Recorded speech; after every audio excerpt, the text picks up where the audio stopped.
So hey everyone, my name is Dan Sullivan. So I'm the head of partnerships at Cuseum. And first of all, I just want to say thanks for being here today. There's going to be a really great group of you, so really excited to kind of activate this community here as well. Just for those that don't know, Cuseum, we work with cultural organizations and higher education institutions to help them increase engagement with their alumni. So really excited to welcome you. This is our second Alumni Hour webinar.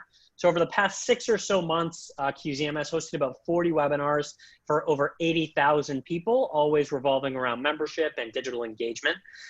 Earlier this month, we had launched Alumni Hour as a resource for this community as well. We've been really humbled and excited about the reception as well. So quick housekeeping for those that are here. If you haven't already, please take a second, introduce yourself in the chat. We'd love to know where you're joining from. Secondly, if you've got questions throughout our webinar, feel free to ask them using the Q&A. Give a little thumbs up for questions that you also want to hear the answer to. It'll push those up to the top so we can address them whenever we get a moment to. Lastly, our panelists had an actually great idea, many great ideas, just wait, to be able to create a shared community document so we can all share some best practices and ideas around the higher education space so we can all get through this pandemic together. So you're all in a very unique position of not having to compete for attention of each other's alumni. So all of the different ideas and inspiration that you can provide one another, you can all benefit from. So check the chat right now. I'll see if it's posted there in a second, but you'll see a link to that shared community document. We just started it, so it might be a little bit sparse right now, but please take a second, add a few ideas. You never know who will be able to find some value in those, and you never know what you'll learn. So keep checking back for further updates. We did this in the cultural space, and it was a huge success. There were hundreds and hundreds of entries and ideas exchanged. So without further ado, over the last 6 months or so, universities and alumni associations of every size have faced pretty significant disruptions to their operations, events, engagement strategies. And traditionally, alumni organizations have relied on a busy calendar of in-person events, homecoming, tailgates, class reunions, local alumni chapter meetups to keep those alumni active. And a lot of those in-person events, as you now know, are risky or they're untenable. And they're probably going to be for the foreseeable future. So in response, alumni associations have devoted a lot of fresh energy and resources towards producing engaging virtual programs and events with incredible results. So today, we're going to be diving into everything related to virtual events, planning, strategy, creative thinking, success, lessons learned, best practices, and we have quite the lineup to go through as well. So we're going to be joined by Natalie Ross, Senior Director of Alumni Events and Programs at University of Maryland Alumni Association, Michael Smullen, the Executive Director of Alumni Relations at New Jersey Institute of Technology, Leslie Smith, the Executive Director of Alumni Engagement at Depauw University, and Kelly Beyrer, the Assistant Director, I hope I got that right, Assistant Director of Alumni and Advancement Events at Iona College. So thank you to our panelists for being here. So excited to have you. We're going to quickly go around the room, have our panelists introduce themselves, tell us a little bit about your role, your team, your organization, and what the kind of state of the union has been over the last few months. So Natalie, why don't you kick us off? Sure. Hi, everybody. I'm so happy to be here. And let me just say, you all are in for a treat. I met the other panelists a couple of days ago, and they are phenomenal. And so you are in for a treat. So yes, I am from the University of Maryland Alumni Association. My team is comprised of 4 event professionals, including myself. That team sits in a larger team called our AEO team, which is Alumni Engagement and Outreach. That team is comprised of about 16 people when we're fully staffed. And we typically do anything from regional programming. Now, obviously, we're in the virtual world. The events team spends most of their time working on signature events. So your homecomings, reunions, launching any awards and recognition programming. We service 100,000 living alumni. So it's quite a big alumni base. Obviously, we're not engaging everyone in the base, but we try to do as much outreach as we can. within that, we do have a paid membership model. So we're not only creating events for the larger base, but we're also creating exclusive events for our members to show them how much we care about them. So that's a little bit about my team and the size of our alumni association. Awesome. Thank you, Natalie. And Kelly, how about on your side? So I'm at Iona College. Hi, I'm Kelly. I am at Iona College. We are a small Catholic college just outside of New York City. We are in New Rochelle. We have 50,000 living alumni, so a little smaller than Natalie's, but we have very, very active alumni grouping. My team, we have a team of 3 in alumni engagement, and we sit under a larger team of advancement and external affairs, which all of us together is a team of 14. My team of 3, we are broken out into our special events and then alumni engagement and outreach. So myself and my leader, we really focus on our signature events. So we have 4 signature events a year, and then under pre-COVID world, of course. And then we have different alumni engagement events that happen on a monthly basis, depending on the season and what holidays are happening, and then our regional chapters. And then obviously, I kind of serve as the head of our virtual events, part of our little world here. Awesome. Thanks for being here. Leslie. Good afternoon. My name is Leslie Smith, and I am the Executive Director of Alumni Engagement at Depauw University. I'm also a proud 2003 graduate of Depauw University, so I am in a place where I like to call home.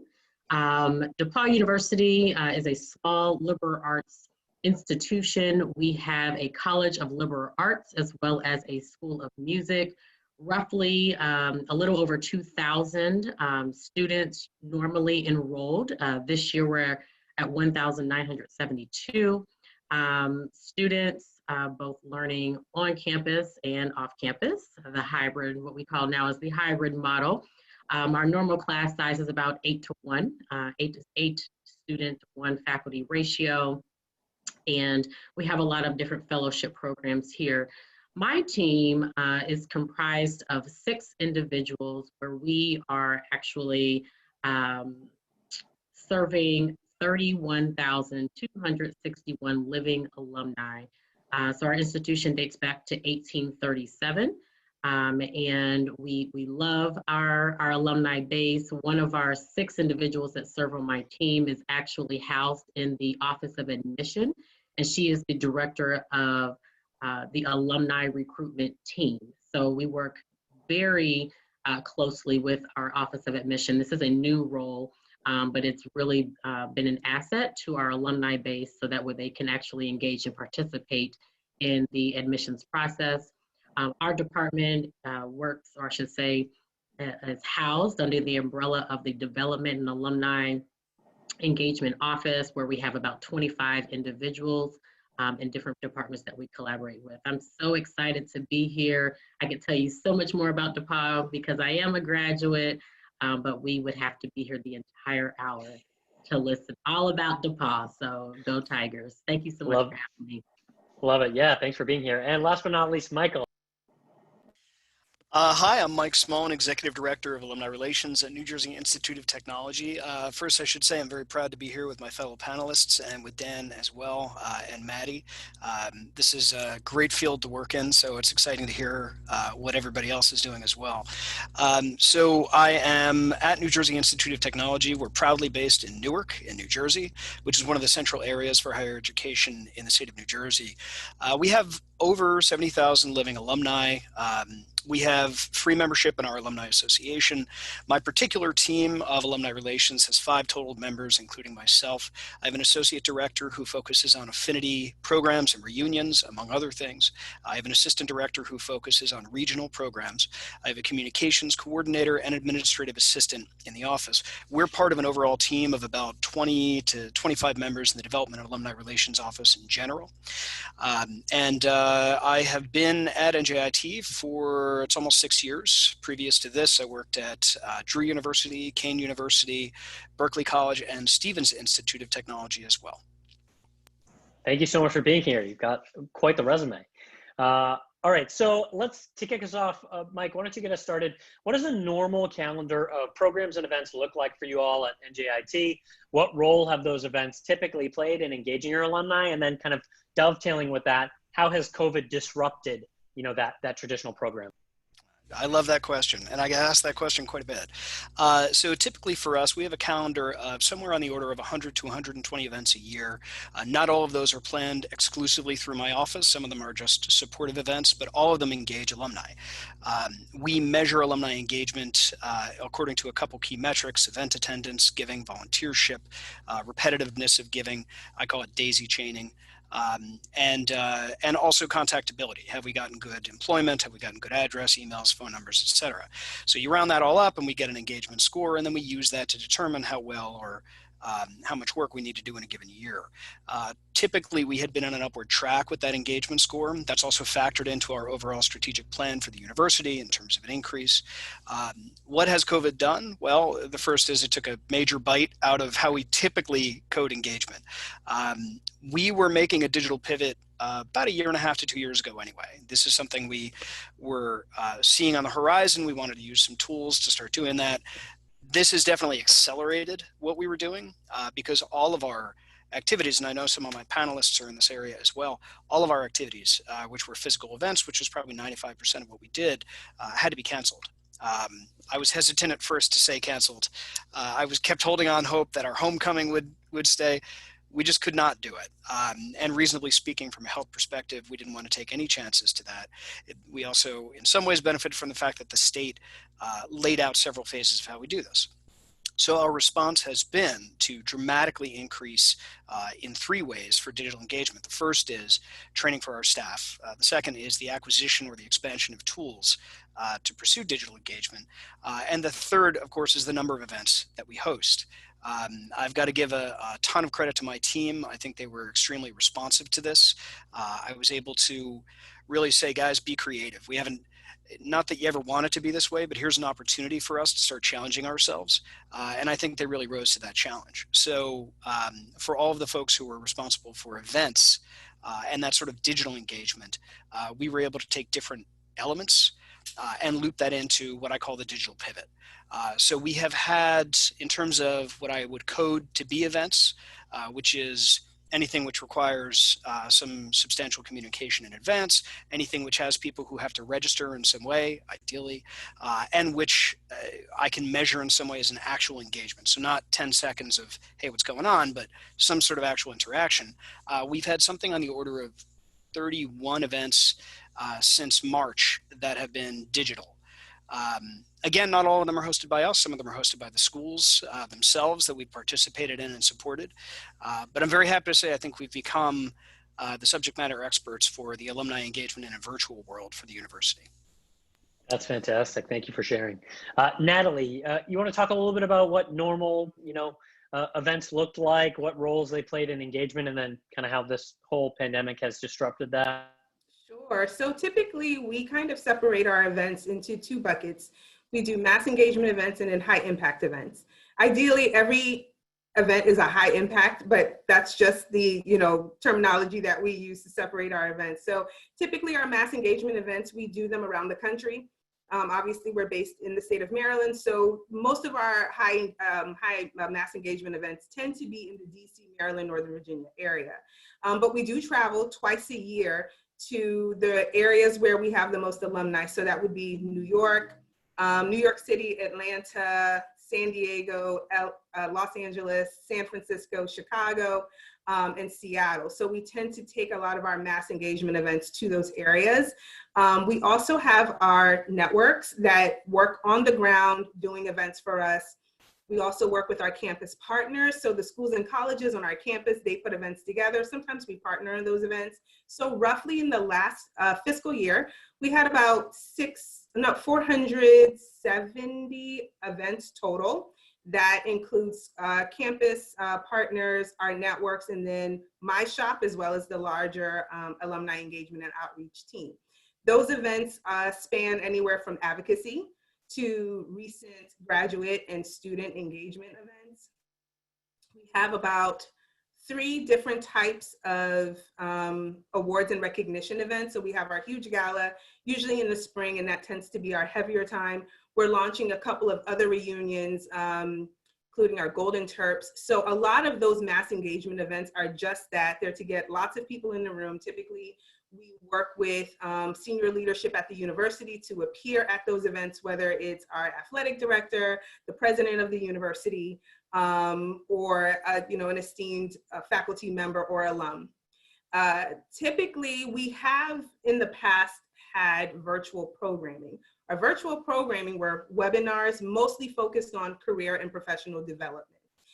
And we also had virtual programming for I think we had a book club. We've had some mentoring platforms we've tried to use. We've used another platform called Brazen that we partner with on our business school to try to get people to connect in real time.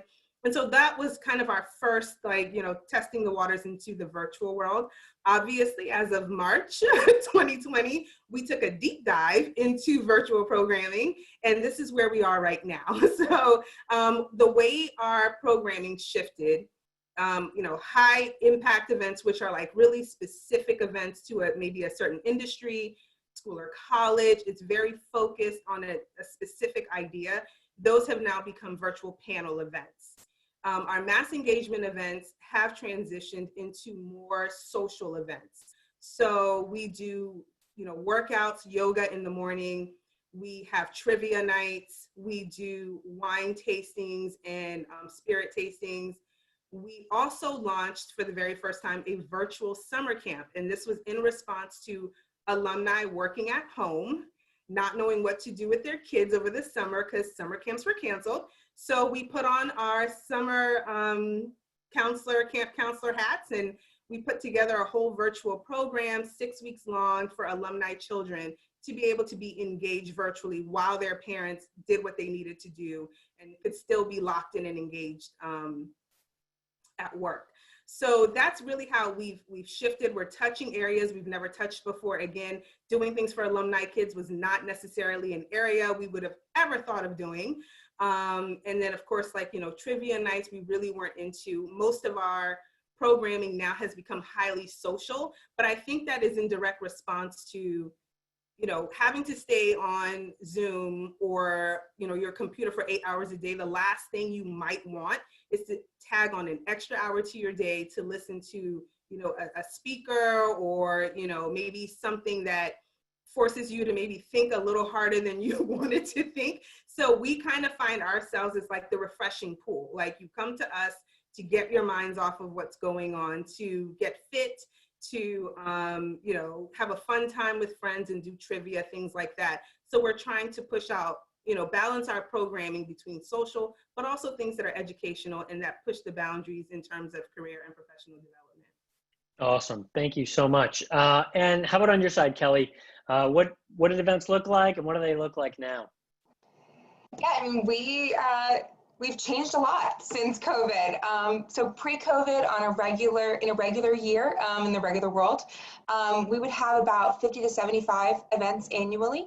And those would also be our collaborative events. So similar to Natalie saying, we kind of segment things into signature events.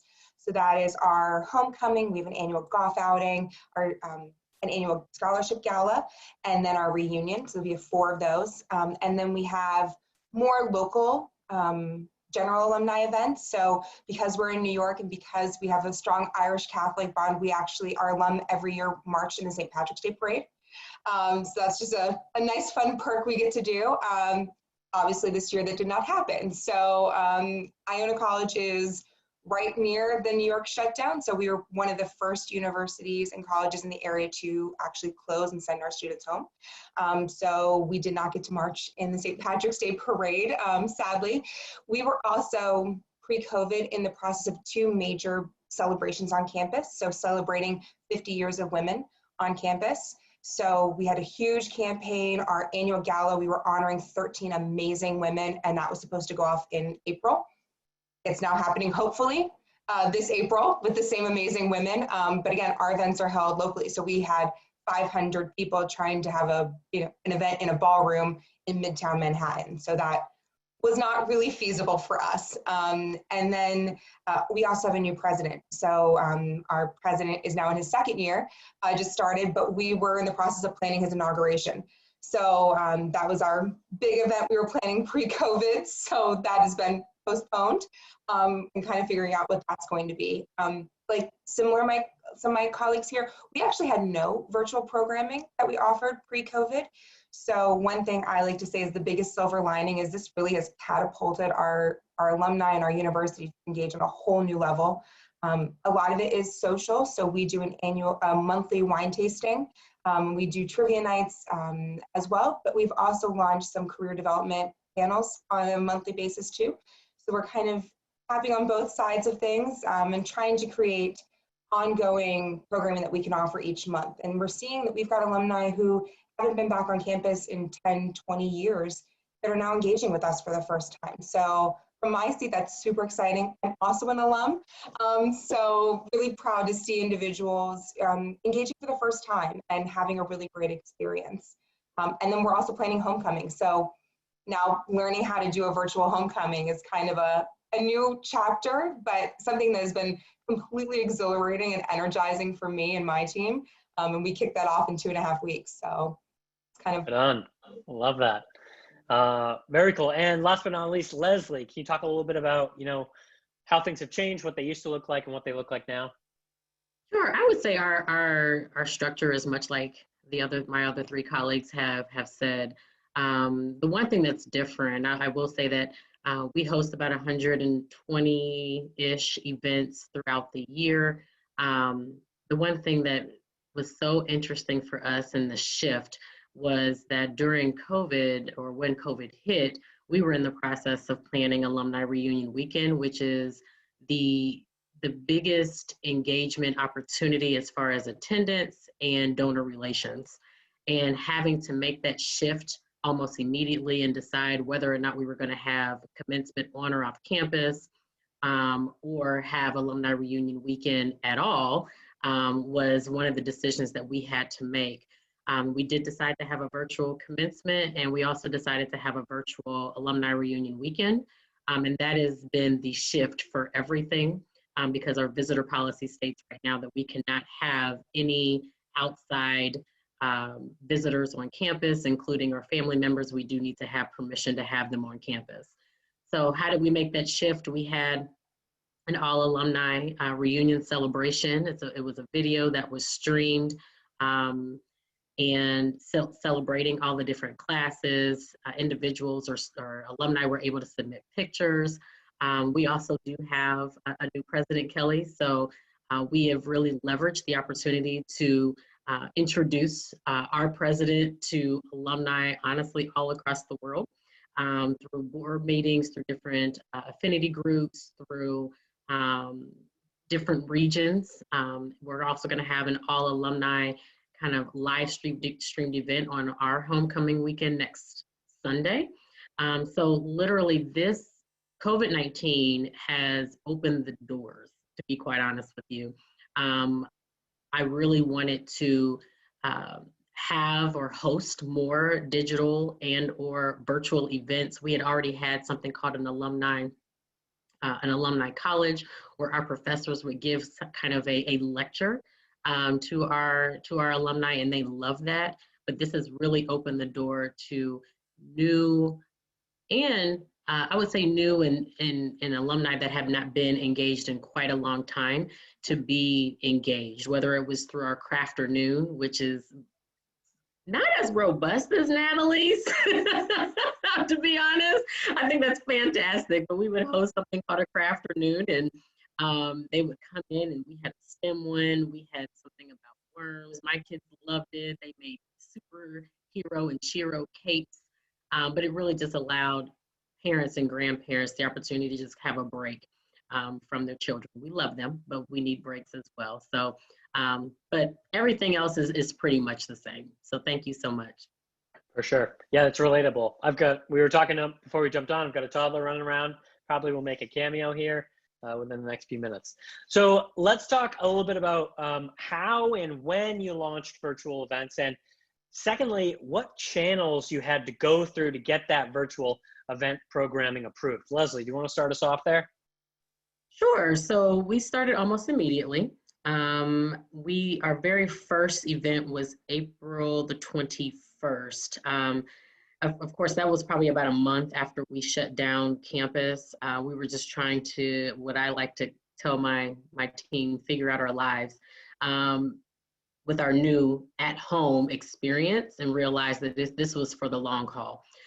So we did pick up a subscription with Zoom, so that way we could host meetings and webcasts similar to this one.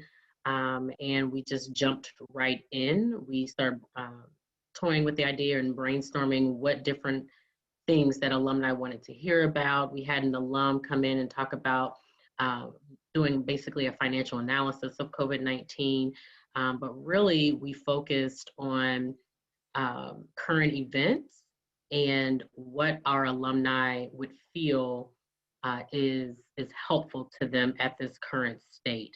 So not only financial analysis, how to navigate the job market, because individuals were losing their jobs or they had to be creative and maybe start a new job. So it's really been challenging. We've had a lot of contingency planning, and it still goes on to this day. But that's where we started. Awesome. We didn't really have to go through many hoops. It was more or less, we've got this, we call it the Alumni Engagement Index, Go Give Help Connect, which is very similar to Michael. Other schools may have a very similar analysis, but it was more or less, okay, we still need to engage our alumni. Now it's time to shift. And what are we going to do to make that shift happen? Absolutely. Kelly, how about on your side? How and when did you go about launching virtual events, and what channels, if any, did you have to go through to get things approved? Yeah, I think, everyone, we kind of all dove in when we could.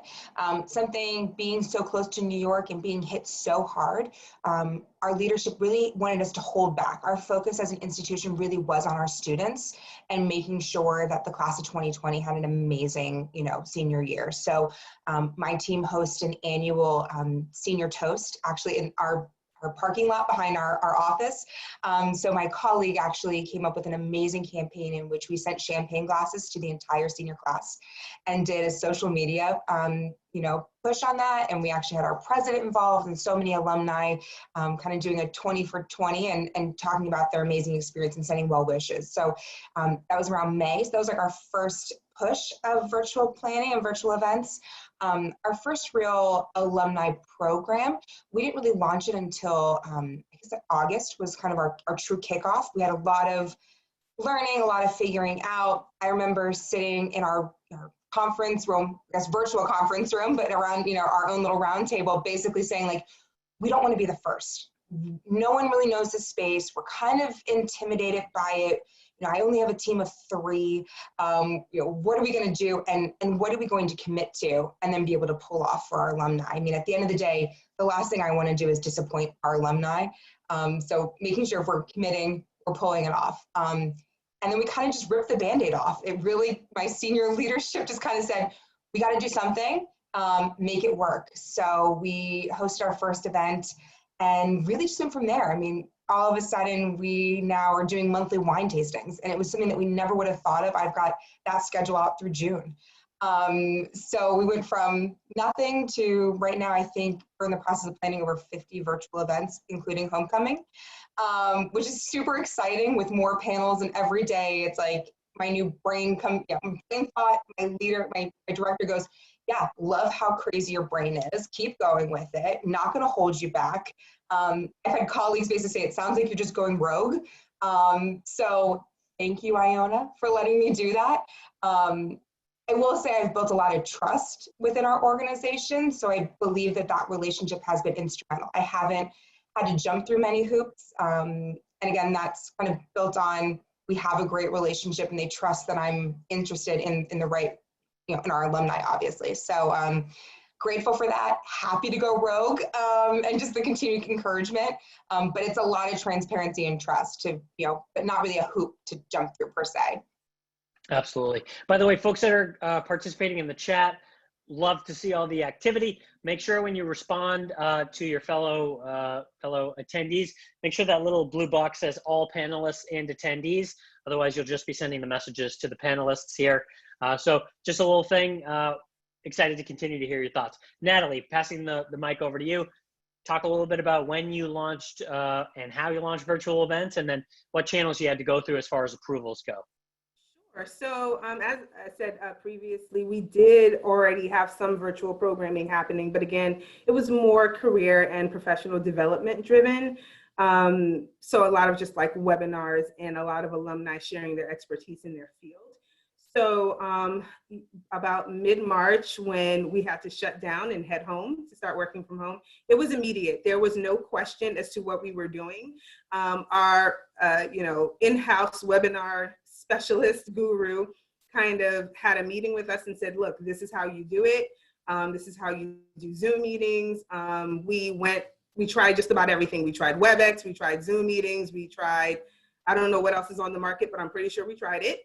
And we landed on Zoom. And so that's primarily what we use. To do quick pivots, we went straight to doing social events. So the workouts, we did some cooking classes. We have some alumni that are chefs. And so we had them come on in their homes, in their kitchen, demonstrating how to make a really nice high-end dinner.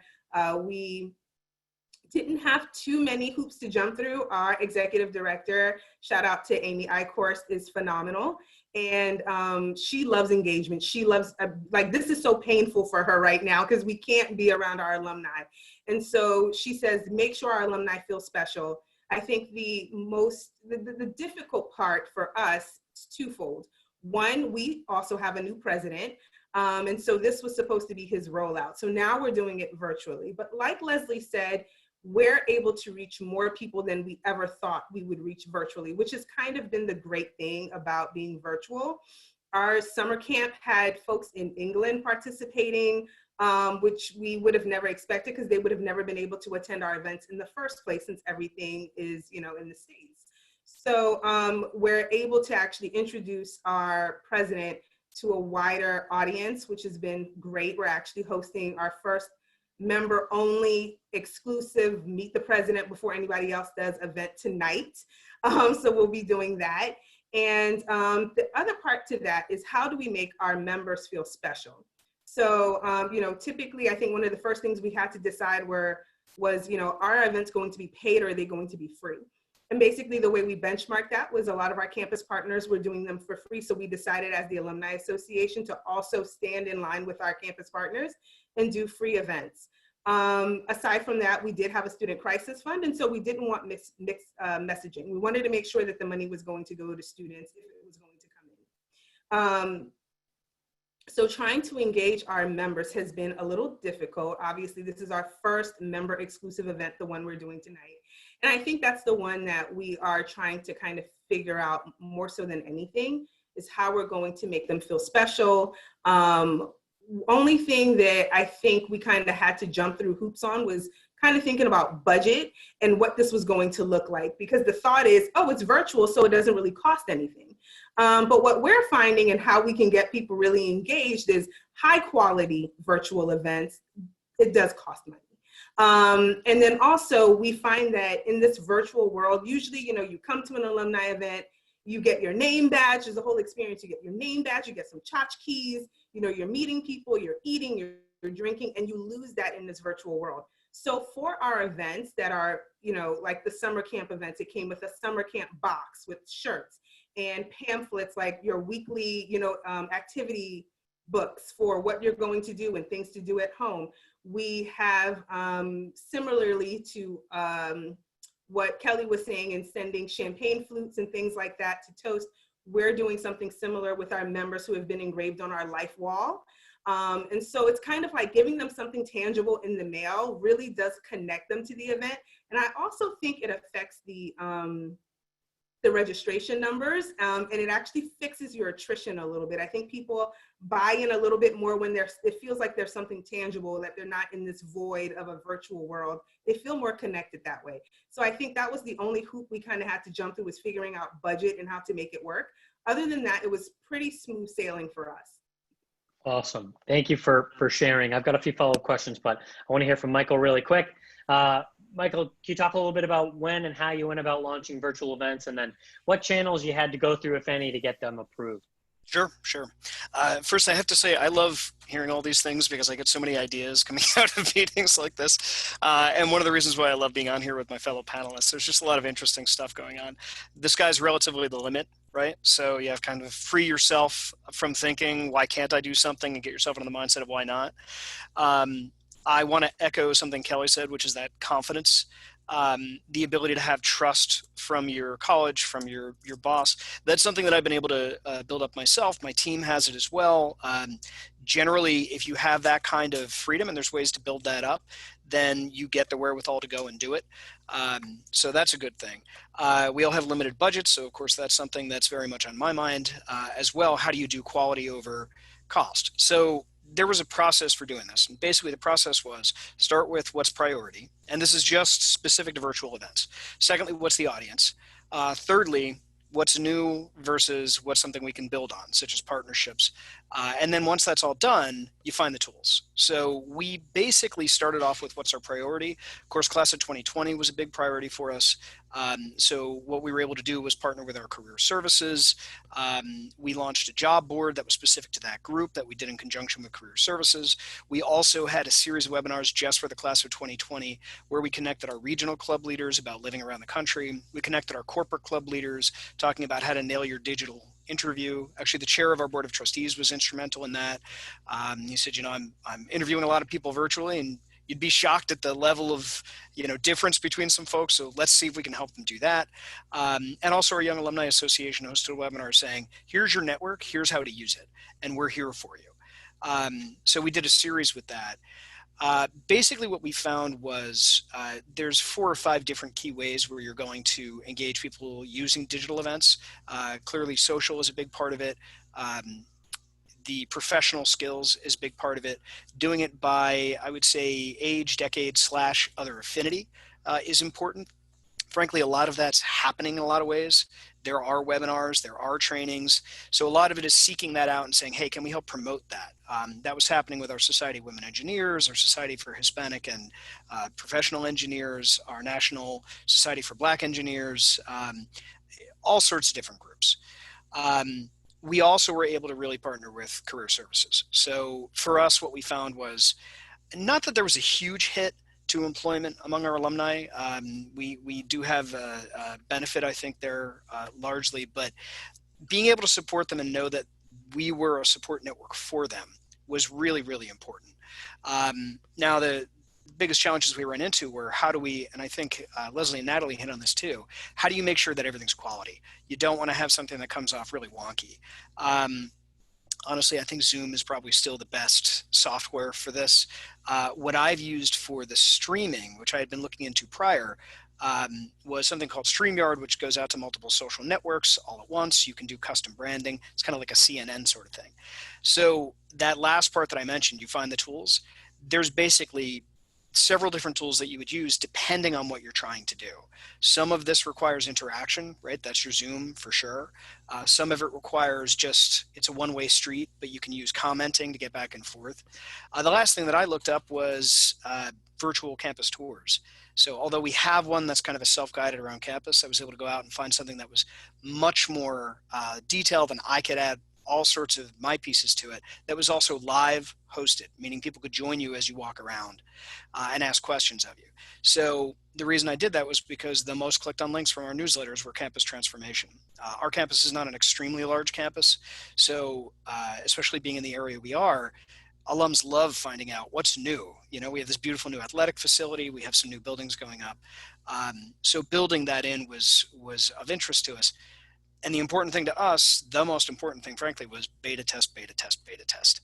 Because if you can't test it and test it multiple times with different audiences, you never really know where you're going to end up.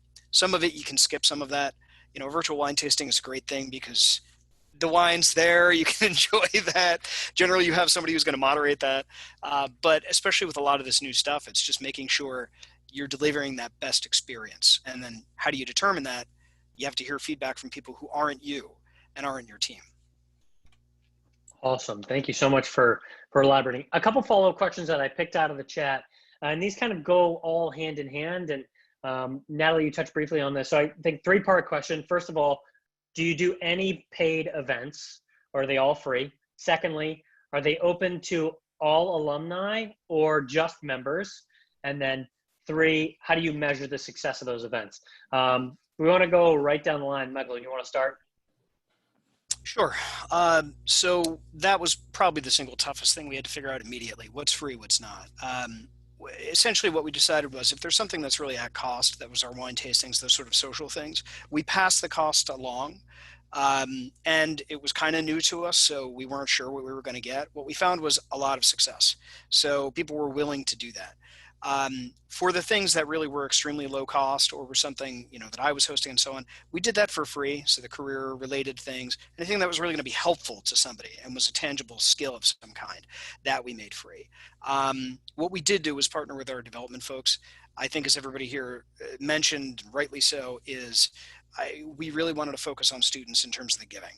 And that's underlying pretty much everything we did, was trying to provide that service. So we have it's a Highlander emergency fund is what we call it. We built that into our communications. Our annual giving folks were doing a great job communicating it. So we tried to dovetail everything we did there. And thank goodness I had the wherewithal of my VP behind me, as well as the president. It was like, look, we're going to give you things at value. We hope that you will consider supporting us. And really alumni rose to that challenge. And thank goodness, because it was a really challenging time for a lot of our students. So we split that difference. That'll change as time goes on, but the things we're offering as a specific value that really are low cost or no cost to us, that's going to continue to be free. It's the things where you get some value and there's some kind of like back and forth about it, mostly social. Those are going to be the things that we probably charge for. And even then, we're going to do it only in a way where it's either recouping plus a little, or recouping and that's it. So we want to really say, like, look, we understand what everybody's going through. This is not an easy time for anybody. So we're respectful of that. Know that we're going to be upfront with you about it. Awesome. Natalie, how about on your side? How are you doing free versus paid? Are you doing them for alumni or members? And then lastly, how do you measure the success? So very similar to what Michael said, we started off with free events, and then once we hit camp, I think that was the very first paid event that we did, because there were some hard costs, but we still made it very affordable for 6 weeks of programming, and we separated the value based on your member status. So if you were a member, you paid less than if you're a non-member. So those are some of the special things we try to do for members if we don't have an exclusive event just for our members. Now that we are moving more into the realm of, tangible items that you get, the wine tastings, the spirit tastings, those types of events, paint and sips, we're about to do our very first one. Now we are actually looking at, having a cost to those that, we'll pass along to our alumni. But of course, it'll be the best value that it can be. To be honest, oftentimes we don't pass on the entire cost to alumni. We just don't. We want them to be engaged, and we want them to know that they mean a lot to us. So we try not to put too many barriers to entry or registration on any event that we do, especially not in this virtual world, because, people have other options. I mean, they could go take a walk. They don't have to spend that time with us, but we want them to. So we kind of evaluate our price based on that. Our events are typically open to all alumni and community members. Members of the Alumni Association are not just alumni. They are community members. They are delegates. They're a wide range of people that we have, their staff, their faculty. So when we do something special for them, it's called a member exclusive. And we try to do about 4 or 5 signature member exclusives if we can. Typically, when we were in person pre-COVID, there were 4 a year. And now that we're in this virtual space, we can probably do more. We also, pre-COVID, had free events for members. So events where it was normally paid for you to come to, members would get in free. So we've kind of had to adjust that because our members are taking more of the hit in terms of what's exclusive to them. So we're trying to balance that out right now. In terms of how we measure our success, typically, we have a coding nomenclature. We go in and we code every single attendee with a special code that is specific to the event, the region, the type of event that it was. And we're able to pull reports 3 months, 6 months, 9 months out, and kind of see the trend of what they've been doing. Did they come to another event? Was it their first time attending? Did they give 3 months, 6 months after attending an event? So that's kind of how we've been measuring, is based on what our alumni are doing after they attend an event. In this virtual world, that's a little harder to do. We're still coding them.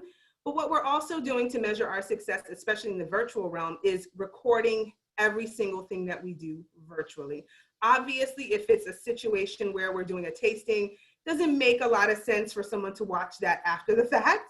But if it's a panel discussion, if it's a workout, if it's a drawing class, a cooking class, we take that and we're utilizing our YouTube a lot more than we used to. So we're measuring the success also based on who's coming to look at it afterwards. Is anyone clicking on it? Are they engaging on YouTube? Are our views going up? We never really checked YouTube views at all or considered it a way of measuring engagement, but now we're actually doing that and we're seeing a lot of success in that area. So just about everything gets recorded. We're measuring virtual engagement that way. We also, like I said, we code everything. So we use the Zoom features where you can download the list of people that actually plug in, and we code them and we follow them and see what they do in terms of engaging with us. Awesome. Thank you. Kelly, how about on your side? Are you doing any paid events? Who do you open them up to? And then how are you measuring that success? Yeah, so at Iona, we do not have a membership fee to be part of our alumni association. So we want everyone involved. And so with that, we're not able to offset those costs as much as someone with those paid memberships or have that exclusive things. We are looking to do potential exclusive events based on donor levels. So our high donors may get an exclusive event because they've, at that level that they're doing. So be catered towards them. We've done a mixture of both. I like complimentary instead of free because nothing in the world's free. So we do complimentary events with a suggested donation. So we do mix, and we do have an emergency fund that one of our Christian brothers set up that supports our students in need. So it is a student emergency fund. A big part of our homecoming campaign does make those suggested donations where this event may be complimentary or this homecoming kit is complimentary, but there's a suggested donation that may or may not match the value that it actually cost our team. We do some more monthly events, so our wine tasting, obviously anywhere where we're partnering with a vendor who is actually providing a good or service. There is a fee that we pass along, similar to what Natalie was saying. We don't ever send the whole fee over, whether it's through a relationship with that vendor that we've created a partnership where they are discounting it, or also in our own budget line. So we'll offset the cost in addition to that as well to really make it accessible. I think the biggest success for us was with our wine event, where maybe some young alumni may not be willing to spend $65 or $70 for a wine tasting, but at $45 or $50, it's accessible for them to do. So with changing those prices and offsetting them a little bit with our own budget, we've actually found alumni that wouldn't necessarily engage with those types of events, or at least not what we thought. Success, completely transparent here, we're still figuring out what that means. So, love hearing everyone else's advice. So I think we're going to keep tracking everything. We're kind of putting things into buckets. So obviously with like social media likes and impressions and such, they don't necessarily tack on to someone specifically, or you may not be able to match that name on Instagram to someone in our database because it's different or doesn't have an email aligned to it. So that's one area that our team is looking to kind of look into, like, yeah, that counts for that, but it's not necessarily going to translate down the, the line of donations. But for us, it really is, who's coming. I love looking also at registration. And I think that's something that my own leadership has accepted as a form of success, that if someone registers for an event but doesn't necessarily attend an event, that's still a success metric that we should be measuring. So maybe we have 100 people registered for a webinar, but only 45 show up. It was at lunchtime on a Tuesday. It was still a success that they clicked that button. So I've been really blessed that they've encouraged and accepted that as a success metric. And I think as we're all figuring out, like, everyone else's advice and what you guys are measuring for success, I want to know, so I can take that to my own leadership as well. For sure. I mean, that the community aspect is so important, just being able to learn from each other. That's huge. And Leslie, last but not least, are your events free or paid? Are you opening them up to alumni and or just members? And then how are you measuring that success? So currently, our events are complimentary. Thanks again, Kelly. They are complimentary. We are thinking of um, charging or asking for a suggested donation for some of those give and take events. For instance, our first year students had the opportunity to enroll in a leadership course featuring some pretty prominent alumni such as John Fort, who's the CNBC co-anchor of Squawk Alley, Brad Stevens, the head coach of the Boston Celtics, and then also former U.S. Secretary of State Condoleezza Rice, who's not a Depauw graduate, but we do have a connection with her as well. So our alumni will have the ability to engage with some of these individuals in what is going to be called our alumni winter term. So we have a winter term. It's pretty much a nostalgic thing because all of our alumni have participated in one. So we'll have a suggested donation and or a fee to participate in that. All of our alumni are able to attend all of our events. There's really no level that you have to be at, with the exception of what we call our Washington C. Depauw Society, which is a society based on your giving or your donation levels. And I think it was Natalie that said, we have to be creative about how we're engaging these individuals, because in the past, what they've been able to do is have VIP access and or receptions prior to certain speaking engagements, like Bill Clinton coming on campus, or Condoleezza Rice has been there, Ken Jennings, the Jeopardy winner, all-time Jeopardy winner. So we've had some pretty distinguished individuals that come, and they really come to interact with our students. But our society members also have access to those individuals. We may meet them at the VIP reception beforehand and get special seating at that event. However, those have not happened this year. So one of the things that we've done with those alumni is allowing them to have special access to our new president and making sure that they have a conversation with her. And I think that's it. Oh, measurements. So in the past, we've used our Alumni Engagement Index. Again, that's Go Give Help Connect. We still are using that, but one of the things we are looking at is, how many people have registered, how many people have viewed XYZ, and really taking the liberty and the opportunity to really enhance our volunteer base virtually. It's something that we've done, but the campus partnerships and the campus collaborations really honing in on that to make sure that we're all measuring that. And I should say faculty, admissions, career center, we're all getting that information, or we're getting that information from them so we can count that into our metrics as well. I think what Kelly said is, still figuring it out. I think, with COVID-19, depending on how long this lasts, we may all be in the position to recalculate or to reestablish how we're measuring success. So it is certainly a learning curve and something that we're still figuring out as well. Definitely. Thank you for sharing. Michael, I think you had one more thing you wanted to throw in there. Yeah, it's only because I'm doing this research right now, but one of the things I think we've all touched on is using the registrants for something as a determinant. There are 3 websites that I've been considering using, but I'm not sure it's worth it yet. I have to figure out, but I do want to throw this out there. So for what's called a turnstile on your video, which is to say people go there, they type their name and email, and then they view it. Sprout Video is one of the ones that I've looked at. Wistia is a second one, and also Vimeo has the ability to do that. The point of that is you can embed it anywhere, and instead of having somebody register and they get an email kicked off, they just go watch the video, they type in their name, and boom. And then you put calls to action throughout the video. The challenge with that is each one of those things costs. The advantage is that's where your videos live. So what's great about YouTube and all the rest of these is that when you stream to them, it saves, it records, you can reuse it. So the downside to that is, although you might get demographic information, you're not getting individual information. If you use those packages, what you do is your videos go through there. You can reshare them anywhere. But when people go to do it, you can set that turnstile, and every time somebody goes to look at it, you capture that information.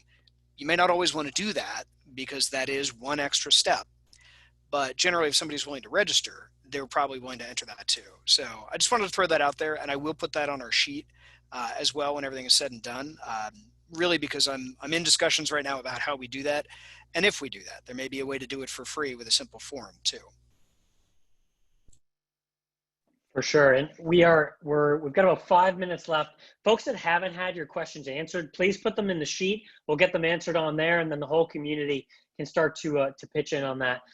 So I think the big last question that I want to ask our panelists, I had so many written down, literally like 15 that I didn't get to.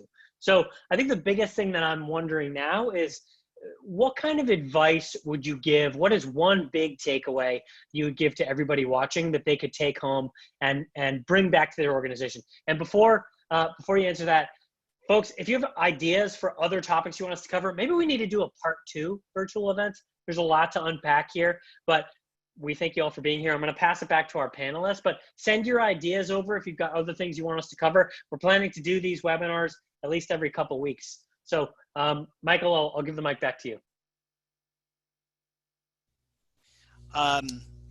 So probably I think it's 3 things. One is that trust factor, right? That's so important.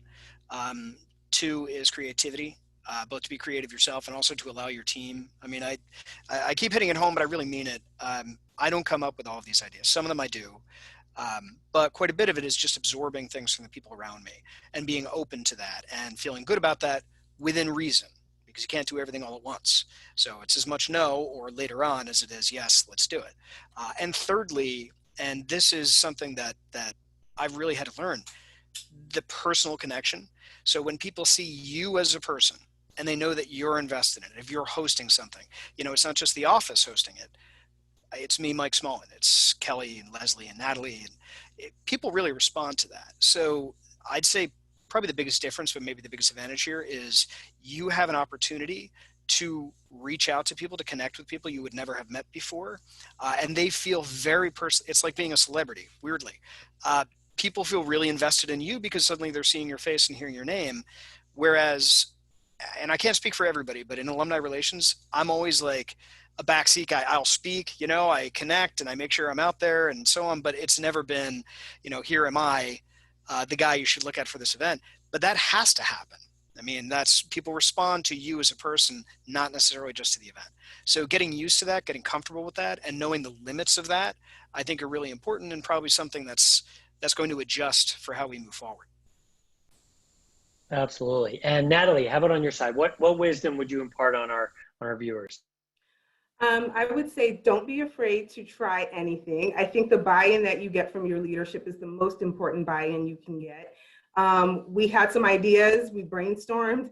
Some were great, some weren't, but we weren't afraid to try. And I believe that being able to at least fail is not a bad thing, because you learn along the way. And we definitely have had some good and some bad in this virtual world, more good than bad. So that's always great. I would also say, don't let go of this virtual engagement. I think that it's going to be standard. I think that even if we get back to in-person events, there's still things that we can do virtually. I mean, we are permanently moving our alumni admission symposium virtually. It made the most sense. We were only capturing the people who were right here for admissions when there's people all across the country that want to find out about getting into the university. So I think that, making sure that you keep honing your virtual engagement skills, keep trying new things. They're going to serve you and your alumni community well in the years to come. You're going to be engaging more people than you ever have. And so definitely want to keep honing those skills is what I would say is a big takeaway here. And then also, this platform, reaching out to others. I know I call other universities. I talk to other folks in the Big Ten. I want to know what they're doing, get ideas. It's never a bad thing to reach out. So just reaching out and finding out what everyone's doing, because we find that we all have the same struggles. and it's great to see if someone has solved the problem that you're spinning your wheels about. So that will probably be my advice. Love that. Kelly, how about on your side? Yeah, I mean, I think I'm going to echo everything here. I believe we had over 300 participants at some point, so I'm kind of expecting 300 new LinkedIn requests. So challenge accepted, everyone. Just ask for help.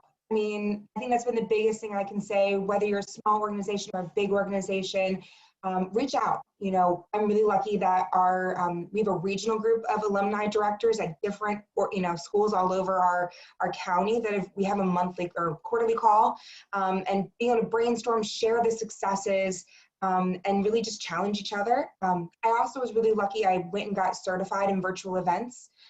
More than happy to share information about that if you connect with me. But having that additional certification has kind of helped in my own organization, help me be able to get things done, which is that added confidence, and I know what I'm talking about, and it's not just coming from I Googled something. Again, Google, I call it Google, just reach out to all your network. So Google your network. So reach out to everyone, ask things. We're not cannibalizing each other. I think that's the biggest advice I can say is, if I do an event that's really, really great, you can carbon copy it. I'm not going to be offended. You're not stealing my alumni. We're all in this together. And at the end of the day, we're going to make each other better by challenging each other. So connect with me, #1 challenge. Love that. And Leslie, take us home. Absolutely. So my two things are to figure out what your alumni base or your constituents want to hear or want to do. Through some type of survey, through talking to your alumni, talking to your constituents, whether you're in education or not, figure out what it is that they want to do, so that way you can serve them well. And #2, I would say, is to tap into your network. Your network is your campus partners, whether they be faculty or staff. They're also your students. Students are, honestly, alumni want to hear from students all the time. Collaborate with your student academic life. And then also your alumni. Our alumni are multi-talented. They're in so many different industries, and they are a huge resource. So tap into your network, and then also figure out what they want to hear and what they want to do. And you'll be successful. Amazing. I love it. Panelists, like sage advice. You're all amazing. Thank you so much for being here. To everyone that attended, thanks for being here. Real quick, don't forget to add your ideas to that shared community doc. There's a link somewhere in the chat. Maybe again, we'll see. Anyway, make sure you add your ideas those. We can all exchange those. We'll do a part 2. If you've got other topics you want us to cover on this webinar, email them to me. You can reach me at dan@cuseum.com. And a recording of this will be posted on the Cuseum website later today. And yeah, let us know how else we can be a resource. Again, panelists, thank you so much. You're all amazing. And everyone, stay safe and be well.